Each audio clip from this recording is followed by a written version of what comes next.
아멘. 우리 다 같이 하나님 말씀 보시겠습니다. 오늘 우리에게 주시는 말씀은 신약성경 마가복음 2장 3절에서 12절까지 말씀 되겠습니다. 다 찾으신 줄 알고 제가 3절, 여러분들이 4절 함께 교독하겠습니다. 사람들이 한 중풍병자를 네 사람에게 메워 가지고 예수께로 올세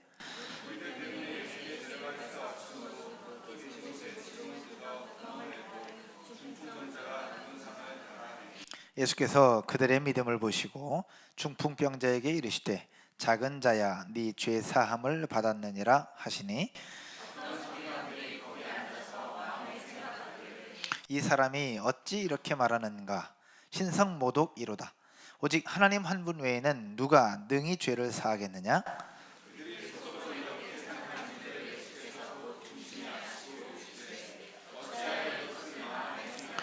중풍병자에게 네 죄 사함을 받았느니라 하는 말과 일어나 네 상을 가지고 걸어가라 하는 말 중에서 어느 것이 쉽겠느냐.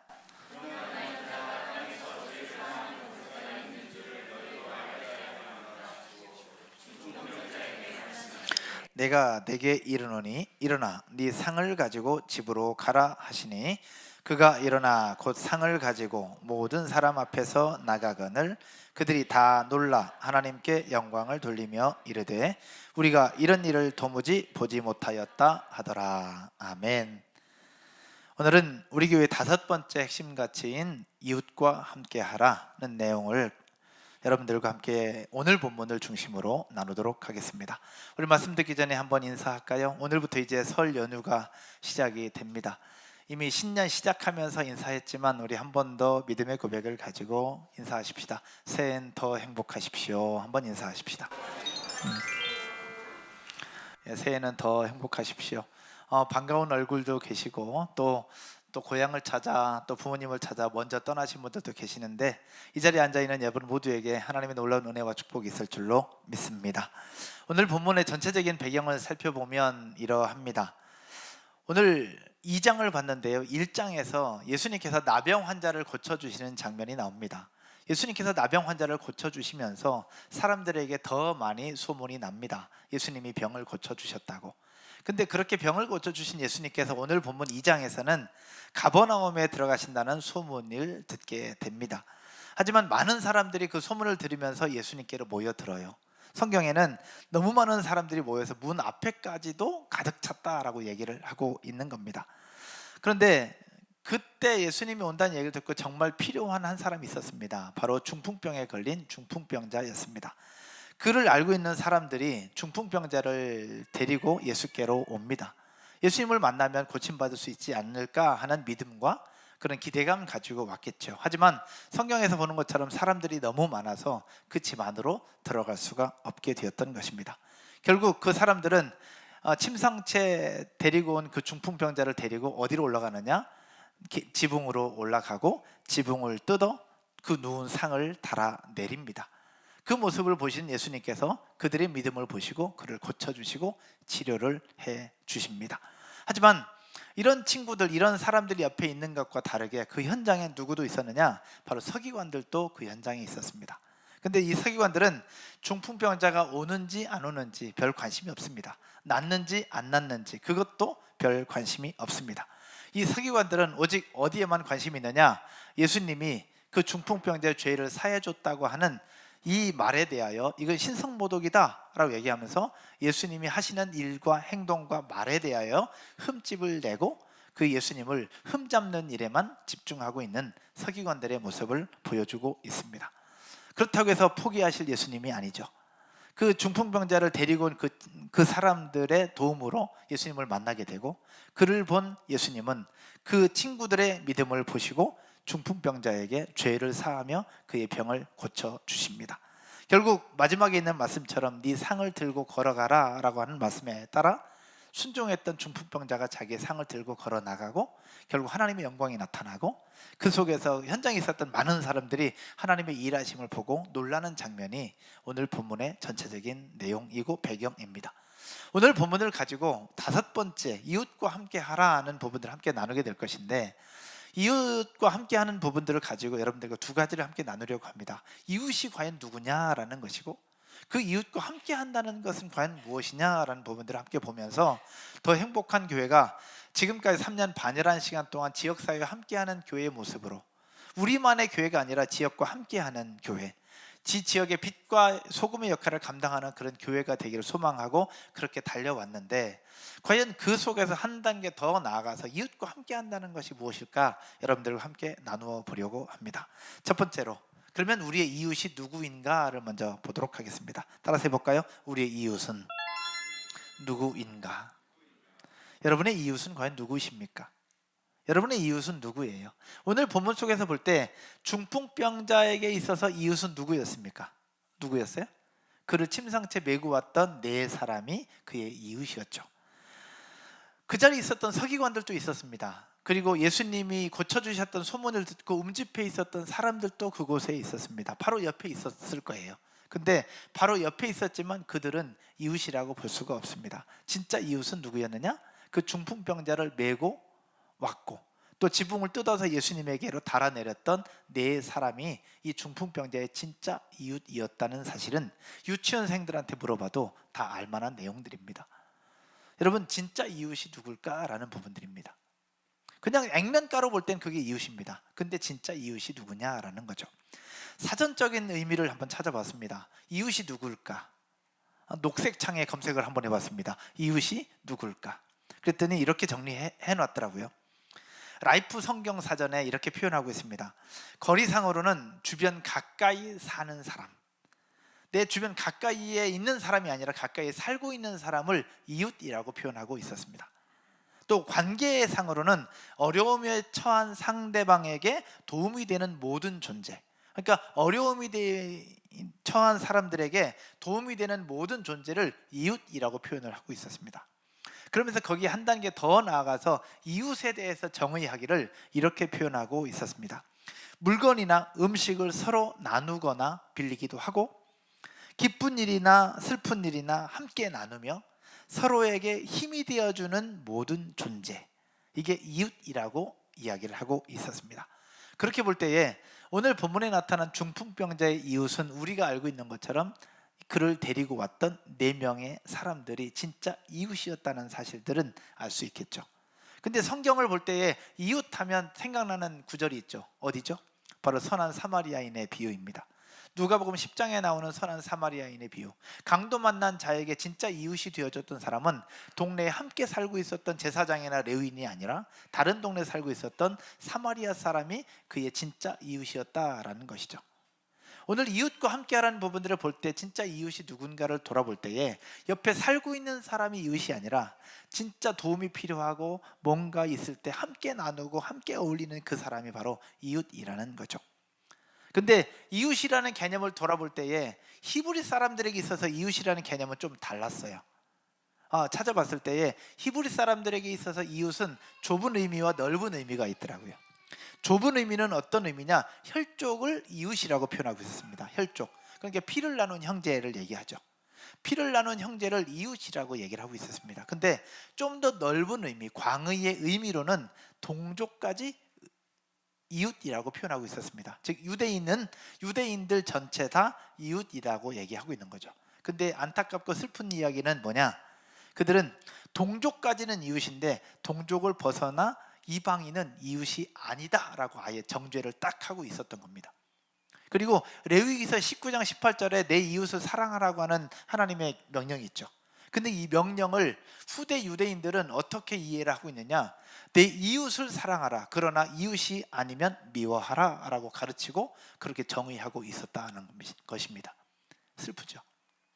이웃은 딱 혈족과 동족까지만 딱 선을 그어놓고 여기는 사랑하되 여기를 벗어나서는 사랑하면 안 된다, 미워해라 라고 가르치고 있는 부분들이 너무 슬펐습니다. 이웃이라는 개념을 살펴보면 이러합니다.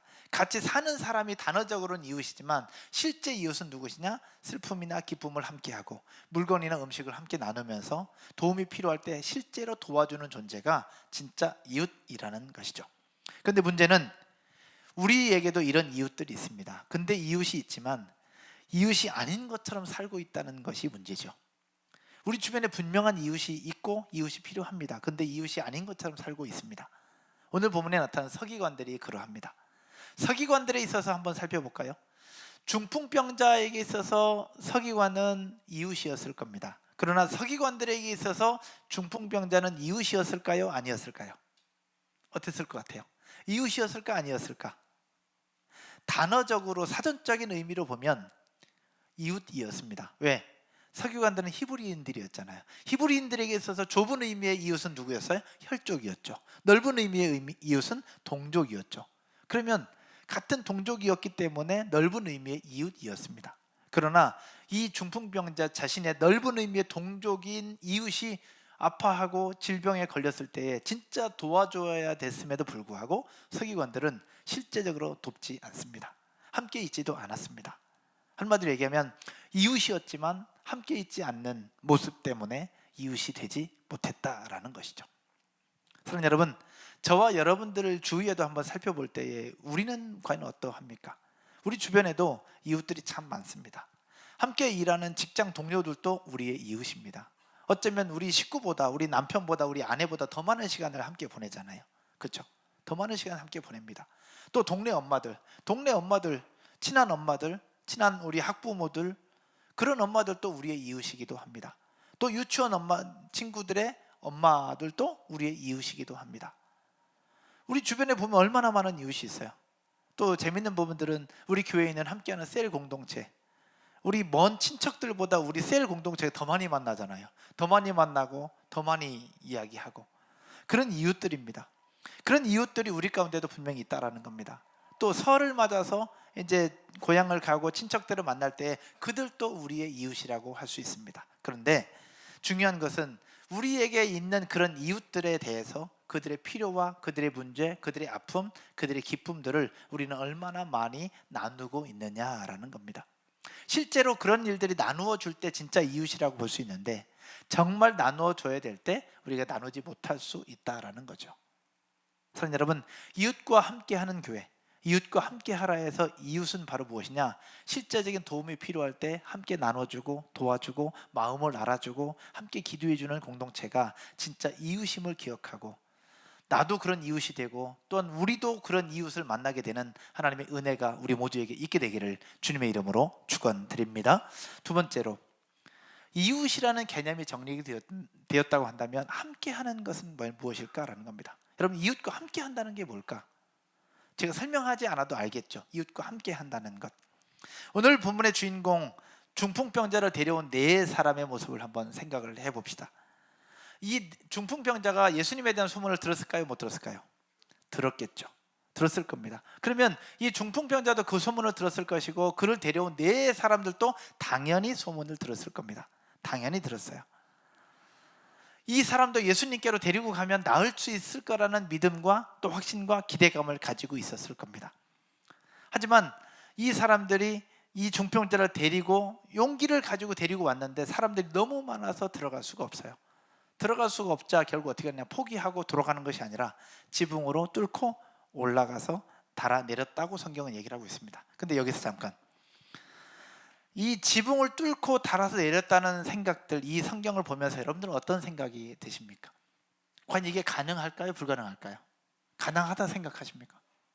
지붕으로 올라가서 지붕을 뚫고 침상째 달아서 예수님께로 달아내렸다. 가능할까? 불가능할까요? 우리의 생각으로는 불가능합니다. 이건 있을 수 없는 거예요.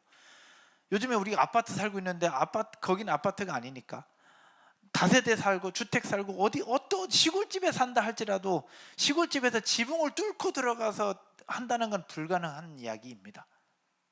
근데 이것을 우리의 사고로 생각하는 것이 아니라 성경이 기록된 당시의 사고로 생각을 해보면 가능합니다. 이스라엘은 우리가 생각하는 양옥집처럼 되어 있어요. 양옥집처럼 되어 있어서 계단을 통해서 지붕에 올라갈 수가 있어요.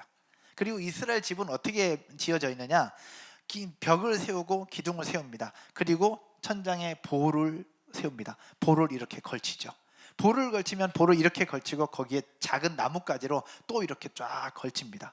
그리고 나뭇가지 위에 지프로 싹 덮습니다. 지프로 덮고 집 위에 그 위에 흙으로 덮습니다. 흙으로 싹 덮고 그 위에 그 표현이 좀 그렇지만 거적 같은 걸로 그 위에 싹 덮는 거예요. 그래서 비가 새는 걸 방지하고 더위 방지하고 그렇게. 그래서 이스라엘 집, 팔레스타인에 살고 있는 서민들의 집은 얼마든지 지붕에 올라갈 수 있고 지붕을 뜯어낼 수 있는 거예요. 그래서 원어적으로 지붕을 뜯었다는 얘기는 뭐냐? 덮개를 걷었다라는 표현인 거예요. 그래서 이 네 사람은 계단으로 올라가 지붕을 걷어내고 흙을 긁어내고 나뭇가지를 틔우면서 결국 지붕을 뚫고 그 네 사람이 중풍병자를 침상채 달아내리는 것이 가능했다라는 것이죠. 가능한 일인 거예요.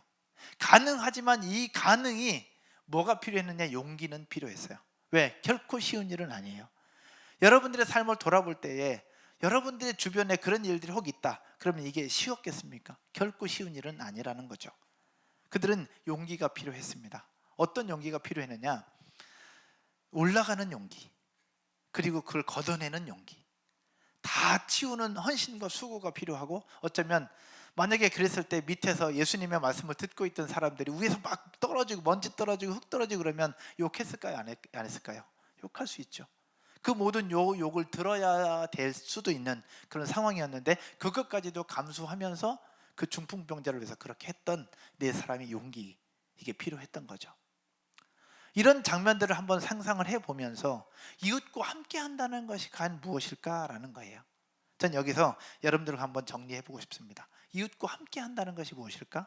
첫 번째는요, 한번 정리해볼까요? 같이 읽어볼까요? 한 사람의 마음을 알아주는 것부터 시작됩니다. 함께 한다는 것은 무엇이냐? 한 사람의 마음을 알아주는 것부터 시작됩니다. 여기서 한 사람은 누굴까요? 맞습니다. 중풍병자입니다. 여러분 혹시 여기는 중병 때문에 고통받았던 사람들은 없을 거예요.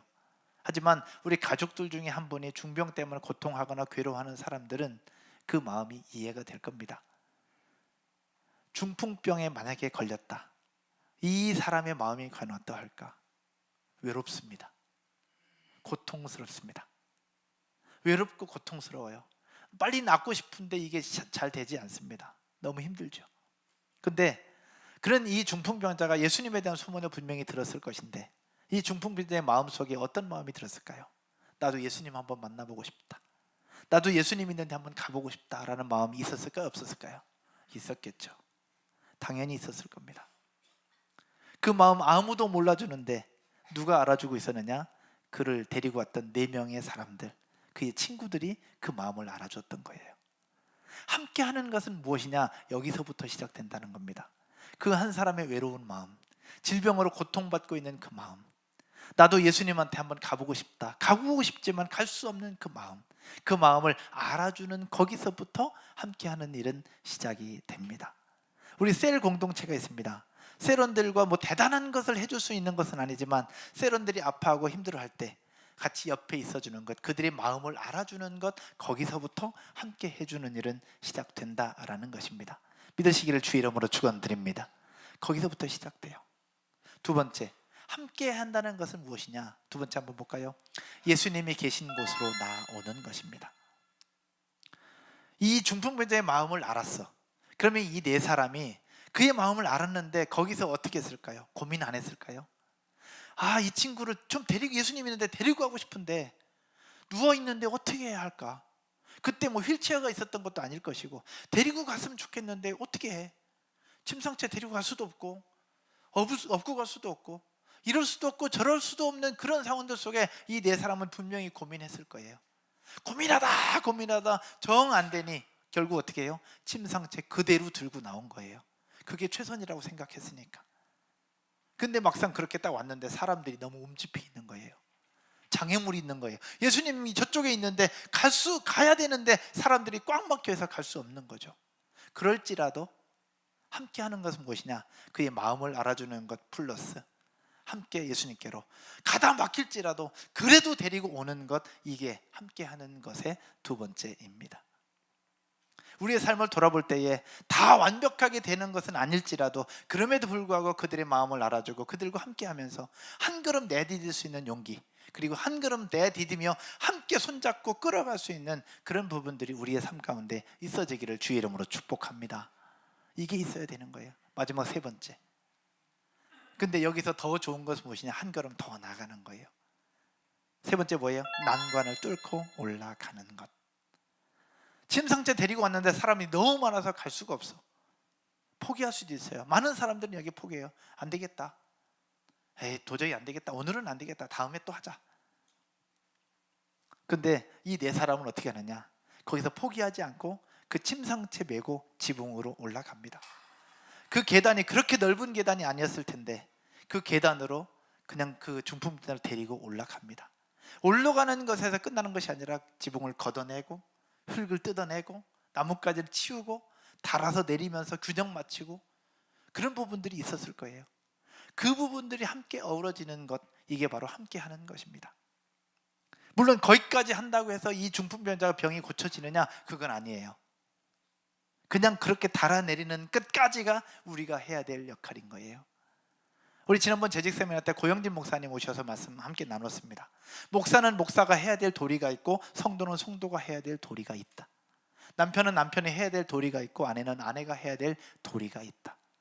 이 중풍병자의 모습 속에서 이 네 사람이 해야 될 도리, 이웃으로서 해야 될 도리는 뭐냐? 바로 그것을 달아서 내리는 것까지가 이 사람들이 해야 될 도리인 거예요. 이웃과 함께하는 것, 함께하면서 내가 뭔가를 다 해결해 줄 수 있는 것 아니죠. 그러나 그들의 마음을 알아주고 가고 싶어하는 그들에게 한 걸음 같이 내딛어주는 것, 그게 우리가 할 수 있는 도리요, 우리의 역할이라는 것입니다. 우리가 다 알고 있어요. 이웃과 함께한다는 것 알아요. 이웃이 누구인지도 다 알아. 다 아는데 왜 못하느냐? 여러분 왜 못할 것 같아요? 따라서 해볼까요? 우리가, 내가 예수님처럼 다 하려고 하니까, 예수님처럼 다 하려고 하니까 못하는 거예요. 무슨 얘기인지 아세요? 다시 말하면 예수님이 그 중풍병자를 죄를 사하고 고쳐주세요. 근데 그 중풍병자를 데리고 왔던 네 사람이 예수님 중풍병자를 고쳐주신 게 아니에요. 그를 회복한 게 아니에요. 그냥 그들은 예수님 앞에 데리고 온 거기까지만 한 거예요. 고쳐주시고 살려주시고 회복시켜주시는 건 누가 하는 일이냐? 하나님이 하시는 일이에요. 할렐루야. 근데 우리는 왜 도전을 못하느냐? 왜 시작을 못하느냐? 왜 함께하는 일에 머뭇머뭇하느냐? 내가 고치려고 하고, 내가 회복시키려고 하고, 내가 살리려고 하고, 내가 모든 거 다 하려고 하니까 못하는 거예요. 함께하는 것은 어디서부터 시작되느냐? 그들의 마음을 알아주는 것에서부터 시작이 됩니다. 사랑하는 여러분, 이웃과 함께하는 더 행복한 교회, 우리 교회, 이 조그만 교회가 뭘 할 수 있겠습니까? 이 안산 땅을 어떻게 우리가 회복시킬 수 있겠습니까? 우리가 예수님도 아닌데. 그럼에도 불구하고 우리는 지역사회를 섬기고 지역사회 함께하고 그 속에 들어가서 해보려고 합니다. 3년 반 동안 열심히 달려봤습니다. 쉽진 않습니다. 왜? 중풍병자를 메고 온 네 사람이 데리고 왔는데 많은 장애물 때문에 예수님에게 갈 수 없었던 것처럼 우리 공동체가 지역사회를 섬기려고 그렇게 발버둥쳐 봤지만 결코 쉽진 않았어요. 수많은 장애물이 있었어요. 그 많은 장애물 중에 아이러니하게도 우리의 자녀들이었어요. 왜? 뭔가 한번 해보려고 그러면 자녀들이 딱 걸리는 거예요. 뭔가 해보려고 그러면 자녀들이 딱 걸려. 그래서 하고 싶은 마음이 있으나, 할 마음도 있으나 상황이 쉽지 않은 거예요. 그럴 때 과연 어떻게 할 거냐라는 거예요. 또 열심히 해보려고 하나 맞벌이하는 우리의 삶이 너무 고단해요. 죄 짓는 건 아닌데 삶이 너무 고단하다 보니까 하나님이 무엇을 원하시는지 알지만 쉽지 않은 거예요. 이런 게 우리 삶 가운데 장애물이 있었다라는 거죠. 그렇다고 해서 포기할 것이냐? 포기할 수 없죠. 왜? 이것이 우리를 향한 사명이니까. 할렐루야. 우리 교회를 향한 사명이라는 사실 여러분 인정하십니까? 믿으십니까? 그러면 이웃과 함께 한다는 것이 무엇인지 아는데 그럼 어떻게 해야 될 것이냐라는 겁니다. 어떻게 해야 될 것이냐? 오늘 말씀의 결론을 맺으면서요, 설 명절이 다가왔습니다. 많은 사람들이 부모님을 찾아뵐 것입니다. 또 오늘 또 설 명절 맞아서 이곳까지 와서 함께 예배하는 지체들도 있습니다. 너무 감사하고 너무 고맙습니다. 오랜 가족들을 만나고 잠시 일에서 떠나 여행도 가고 또 참된 쉼도 누리게 될 것입니다. 엊그저께 여행을 떠나는 한 지체로부터 문자가 왔더라고요. 잘 다녀오겠다고. 근데 그 다음 문자가 뭐였냐면 비행기를 탔는데 우리 교인을 만났다는 거예요. 비행기 안에서. 그러면서 그 다음 문자, 목사님 착하게 살아야 될 것 같아요. 그래서 제가 착하게 살아라 그랬어요. 잘 다녀오라고 그랬어요. 쉼도 갖고 여행도 하고 좋은 일이에요. 근데 이런 때가 더 중요해요. 왜? 우리의 이웃, 혈족을 넘어서 진짜 도움이 필요한 우리 이웃을 만날 때니까요. 저에게도 가고 싶지 않은 가족이 있습니다. 뵙고 싶지 않은 가족이 있습니다. 이번 명절 때도 사실은 가고 싶지 않았습니다. 좀 쉬기도 하고. 그래서 못 갈 것 같다고 전화 드렸습니다. 전화 안 드릴 수 없으니까. 근데 막 뭐라고 하시더라고. 왜냐면 제가 왜 가고 싶지 않느냐, 갈 때마다 혼나거든요. 제가 더 잘 살고 있는 것 같은데 갈 때마다 뭐라고 하세요. 그렇게 살면 안 된다고. 저만 혼나는 게 아니라 제 아내도 혼나고 저 아이들도 혼납니다. 제가 가고 싶을까요? 안 가고 싶을까요? 안 가고 싶습니다. 그럼에도 불구하고 가려 합니다. 왜? 이웃과 함께하는 그분도 저의 이웃이니까. 여러분, 우리와 이웃과 함께한다는 이 단어에서, 이 문장에서 포인트는 뭔지 아십니까? 이웃일까요? 함께일까요? 이웃일까요? 함께일까요? 함께입니다. 이웃이 포인트가 아니라 함께가 포인트예요. 아무리 옆에 살아도 함께 하지 않으면 그건 이웃이 아니에요. 그러나 아무리 멀리 살아도 함께 한다면 그것은 이웃이 되는 거예요. 어제 향남의 장례식에 다녀왔습니다. 그 노회에서 같이 이렇게 활동하시는 목사님이신데 그렇게 가까운 분은 아닙니다. 근데 문자가 딱 왔어요. 어머니가 소천하셨다고. 그래서 어제 좀 바쁠 수도 있지만 시간을 내서 다녀왔습니다. 가서 조문을 하고 목사님과 한 20분 정도 앉아서 쭉 이야기를 하는데, 돌아가신 분이 누구였느냐? 어머니이자 목사님의 사모님이셨습니다. 평생을 목회하시면서 그 스트레스 속에 사실 때 25년 전 사형 선고를 받으시고 거의 돌아가실 뻔했는데 하나님이 다시 20년 살려주셔서 이제는 결국은 돌아가셨다고. 그러면서 얼마나 우시는지. 근데 끝나고 나올 때 목사님께서 그 얘기 하시더라고. 목사님이 오실 줄은 몰랐다고. 왜? 그렇게 친한 목사님은 아니었거든요. 굳이 안 가도 뭐라고 안 하는. 근데 함께 하는 것이 무엇일까, 이 말씀을 준비하면서 어려울 때, 힘들 때 같이 있어주는 게 이게 이웃이고, 그게 하나님의 사람이고, 그게 우리의 사명 아닐까라는 생각이 들어서 다녀왔습니다. 여러분, 이번 설 명절에 여러분 어떠할까요? 시댁도 갈 것이고 친정도 갈 것입니다. 또 친척들도 만나게 될 것입니다.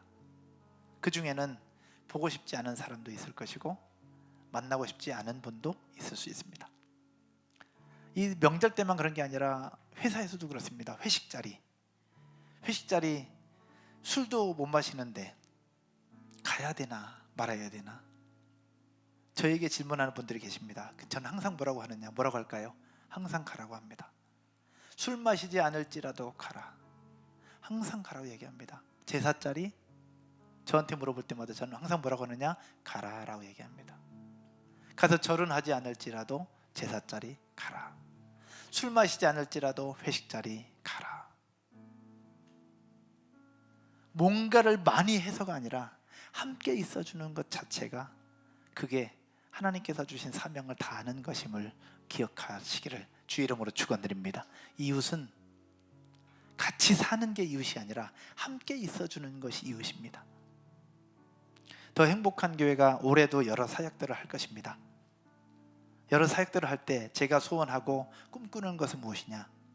우리가 뭔가를 많이 해서가 아니라 함께 열리고 행사를 하고 프로그램을 진행하고 셀에서 하든 MG에서는 할 때 가장 중요한 것은 무엇이냐? 함께 해주는 것이 중요합니다. 내가 맡은 역할이 없어도, 내가 뭔가 대단한 것을 하는 것은 아닐지라도, 중풍병자를 고칠 만한 능력이 없을지라도 리더들이 함께 하자고 하면, 셀 리더들이 함께 하자고 하면 함께 있어주는 것 자체가 바로 그 사명을 감당하는 것이고 우리의 도리를 다하는 것임을 믿으시기를 주의 이름으로 축원드립니다. 2019년도 더 행복한 교회, 여러 가지 진행되는 순서들 가운데 함께 할 수 있는 저와 여러분 되시기를 주님의 이름으로 축복합니다. 그럼 우리만의 그러냐? 더 나아가서 안산 땅, 초지동 땅에서도 마찬가지입니다. 이웃과 함께하는 것, 우리 이웃은 지금도 있습니다. 그런 과정 속에서 정말 도움이 필요할 때, 기쁨을 나누고 슬픔을 나눠야 될 때, 그때 함께 해줄 수 있는 저와 여러분 되시기를 주의 이름으로 축원드립니다. 근데요, 함께 해주려고 하는데 쉽지 않아요. 장애물이 있잖아. 아까 얘기했던 것처럼 그 장애물은, 오늘 중풍병자에 있어서 장애물은 예수님 때문에 모여든 사람들이 장애물이었습니다. 우리에게 있어서 장애물은 과로일 수도 있어요. 피곤함일 수도 있어요. 자녀들일 수도 있고, 어떨 땐 남편, 어떨 때는 아내일 수도 있습니다. 어떨 때는 우리의 가족들일 수도 있습니다. 그 장애물이 있다고 포기할 것이 아니라 장애물을 뛰어넘어 우리에게 주신 사명을 감당해내는 여러분 모두가 되셨으면 좋겠는데, 그렇게 되려면 뭐가 필요하냐? 따라서 해볼까요? 하나님의 은혜. 하나님의 은혜가 필요합니다.